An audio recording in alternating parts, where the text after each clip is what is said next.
ఈ నెల 30వ తేదీ మంగళవారం ముక్కోటి ఏకాదశి. ఏడాదికి 24 ఏకాదశులు వస్తాయి. సూర్యుడు ఉత్తరాయణానికి మారే ముందు వచ్చే ధనుర్మాస శుద్ధ ఏకాదశిని వైకుంఠ ఏకాదశి లేదా ముక్కోటి ఏకాదశి అంటారు. సూర్యుడు ధనస్సులో ప్రవేశించిన అనంతరం మకర సంక్రమణం వరకు జరిగే మార్గం మధ్య ముక్కోటి ఏకాదశి వస్తుంది. ఈ రోజున వైకుంఠ వాకిళ్ళు తెరుచుకుని ఉంటాయని వైష్ణవ ఆలయాల్లో గల ఉత్తర ద్వారం దగ్గర భక్తులు తెల్లవారుజామునే భగవద్ దర్శనార్థం వేచి ఉంటారు. ఈరోజు మహావిష్ణువు గరుడ వాహనారూఢుడై 3 కోట్ల దేవతలతో భూలోకానికి దిగివచ్చి భక్తులకు దర్శనమిస్తాడు. అందుకే దీనికి ముక్కోటి ఏకాదశి అనే పేరు వచ్చింది అంటారు. ఈ ఒక్క ఏకాదశి 3 కోట్ల ఏకాదశులతో సమానమైన పవిత్రతను సంతరించుకున్నందువల్ల దీన్ని ముక్కోటి ఏకాదశి అంటారని కూడా చెబుతారు. ఈ ముక్కోటి ఏకాదశి రోజే హాలాహలం, అమృతం రెండూ పుట్టాయి. ఈ రోజునే శివుడు హాలాహలాన్ని మింగాడు. మహాభారత యుద్ధంలో భగవద్గీతను కృష్ణుడు అర్జునుడికి ఇదే రోజున ఉపదేశించాడని ఒక నమ్మకం కూడా ఉంది. ఈ ముక్కోటి ఏకాదశి రోజు ఏ కూరను తినకూడదో, ఏం తినాలో ఇప్పుడు ఈ వీడియోలో తెలుసుకుందాం. ఈరోజు ఉపవాసం ఉండలేని వారు, కుదరని వారు బ్రాహ్మణుడికి భోజనం పెట్టండి, స్వయంపాకాన్ని ఇవ్వండి, లేదా ఒక పేదవాడికి భోజనానికి సరిపడా ధనాన్ని ఇచ్చినా చాలు. ఉపవాసం చేసిన ఫలితం మీకు దక్కుతుంది. ఈరోజు ఉపవాసం ఉండాలి అనుకునేవారు ఏం చేయాలి అంటే, దశమి నాటి రాత్రి అంటే ఏకాదశి రోజు ముందు రోజు రాత్రి నిరాహారంగా ఉండి అల్పాహారాన్ని తీసుకోవాలి. ఇక ఏకాదశి రోజు పూర్తిగా ఉపవాసాన్ని పాటించాలి. పళ్ళు, పళ్ళ రసాలు, పాలు తీసుకోవచ్చు. ఇక ఏకాదశి రోజు రాత్రి జాగరణ చేయాలి. ఏకాదశి రోజంతా దైవనామ స్మరణతోనే భజనలతోనే గడపాలి. ఇక ఏకాదశి తరువాతి రోజు అంటే ద్వాదశి రోజు ఉదయం పారణ చెయ్యాలి. పారణ అంటే దైవారాధన తర్వాత భోజనం చెయ్యాలి. ఇలా భోంచేసి ద్వాదశి రోజు మధ్యాహ్నం అస్సలు నిద్రపోకూడదు. అలాగే ద్వాదశి రోజు రాత్రి ఆహారం తినకూడదు, అల్పాహారం తినాలి. ఇవే ముక్కోటి ఏకాదశి యొక్క ఉపవాస నియమాలు. కానీ వాయు పురాణంలో ఇలా చెప్పబడి ఉంది.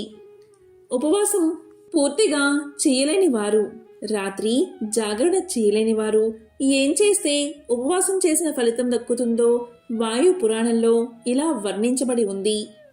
వాయు పురాణం ప్రకారం ఈరోజు పూర్తిగా ఉపవాసం ఉండలేని వారు, వీలు కానివారు ఈరోజు ఉదయం అంటే ఏకాదశి రోజు ఉదయం నుంచి రాత్రి వరకు ఉపవాసం ఉండి తరువాత దైవారాధన చేసి నేతితో వండిన ఆహారం, బియ్యపిండి, బెల్లం, నువ్వులు కలిపి చేసిన చిమ్మిలి, పాలు, నీరు, ఆవు, పెరుగు లేదా నెయ్యిని ఏకాదశి రోజు రాత్రి తినవచ్చు. ఇలా చేస్తే కూడా ఉపవాసం చేసిన ఫలితం పొందుతారని వాయు పురాణం చెప్తుంది. ఇక కూర్మ పురాణం 6 ఉపవాస పద్ధతులను తెలియజేస్తుంది. అందులో మొదటిది ఉపవాసం అనే పద్ధతి. అంటే ఈరోజు శక్తి కలిగిన వారు పగలంతా ఉపవాసం చేయాలి. సాయంకాలం విష్ణువును ఆరాధించాలి. నక్షత్ర దర్శనం తర్వాత తులసి తీర్థాన్ని మాత్రమే తీసుకోవాలి. ఇదే ఉపవాసం అనే పద్ధతి. ఇది కుదరని వారు ఏం చెయ్యాలి అంటే, ఉదయం స్నానదాన జపాదులను యథావిధిగా చేసుకుని మధ్యాహ్నం భోజనం చేసి రాత్రి భోజనానికి బదులుగా తులసి తీర్థం మాత్రమే తీసుకోవాలి. దీన్ని ఏకభుక్తము అంటారు. ఇది కూడా సాధ్యం కానివారు 3వ పద్ధతి అంటే నక్తము. పగలంతా ఉపవాసం ఉండి రాత్రి నక్షత్ర దర్శనం తర్వాత భోజనం కానీ అల్పాహారం కానీ స్వీకరించాలి. దీనిని నక్తము అంటారు. ఇది కూడా సాధ్యం కానివారు 4వ పద్ధతి అయాచితము.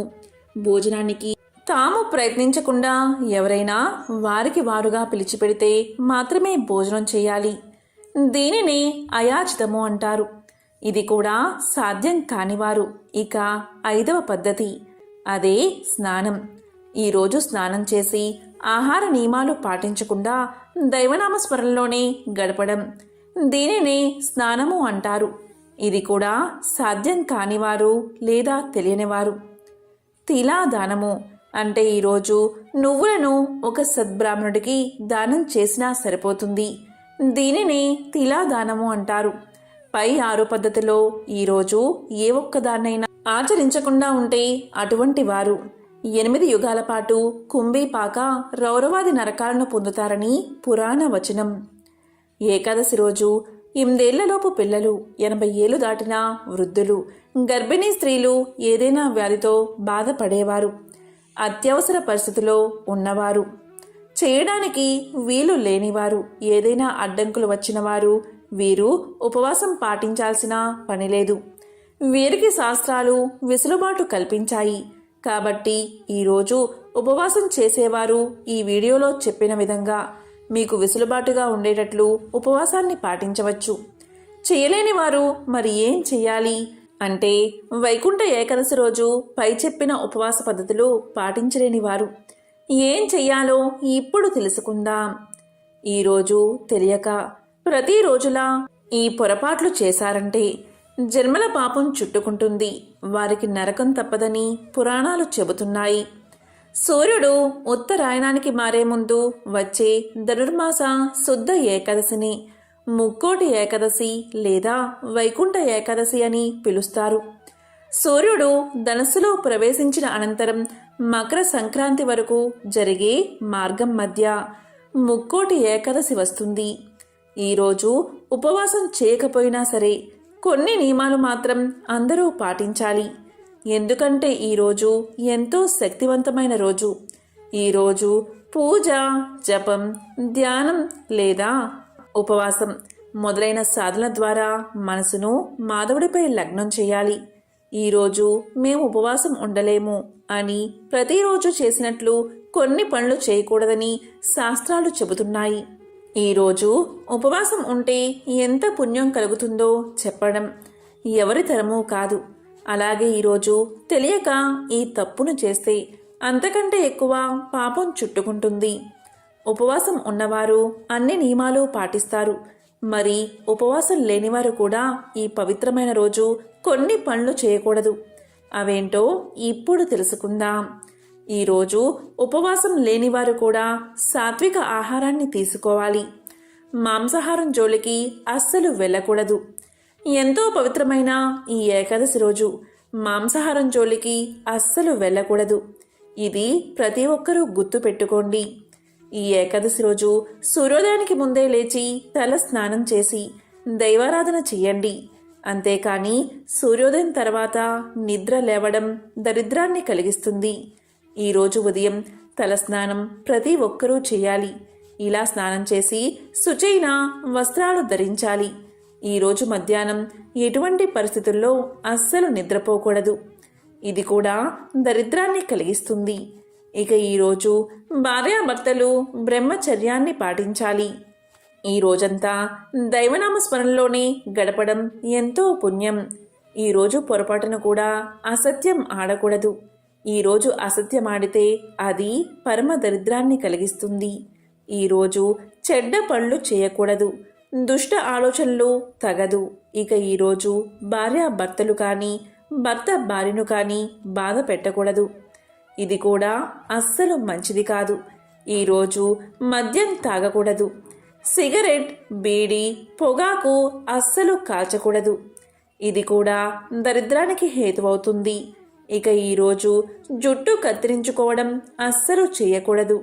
కాబట్టి ఎంతో శక్తివంతమైన ఈ ముక్కోటి ఏకాదశి రోజు ఇలాంటి పనులు అస్సలు చేయకుండా దైవారాధన జపం చేయడం వల్ల ముక్తి లభిస్తుంది. ఎంతో పవిత్రమైన మహిమాన్వితమైన ముక్కోటి ఏకాదశి రోజు పొరపాటున కూడా మాంసాహారాన్ని అస్సలు ఇంట్లో వండకూడదు, అలాగే తినకూడదు. ఈరోజు ఉపవాసం ఉండడం ఎంతో పుణ్యం. ఉపవాసం లేనివారు కూడా పొరపాటున కూడా మాంసాహారాన్ని అస్సలు తినకూడదు. ఈ రోజున పొరపాటున మాంసాహారం తింటే అది 7 జన్మల దరిద్రాన్ని కలిగిస్తుంది. ఈరోజు మద్యం తాగినా మాంసాహారం తిన్నా అది సకల దేవతల శాపానికి గురిచేస్తుంది. అలాగే ఈరోజు ఉపవాసం ఉన్నా కూడా జిలేబీని తినాలని మన పెద్దలు చెబుతారు. ఈ ముక్కోటి ఏకాదశి రోజు ఇప్పటికీ చాలా ప్రాంతాల్లో జిలేబీని తినే సాంప్రదాయం ఉంది. ఇలా ఈరోజు జిలేబీ తింటే వారి ఇంట్లో సకల శుభాలు కలుగుతాయని, శ్రీ మహావిష్ణువు యొక్క ఆశీస్సులు కలుగుతాయని చెప్తూ ఉంటారు.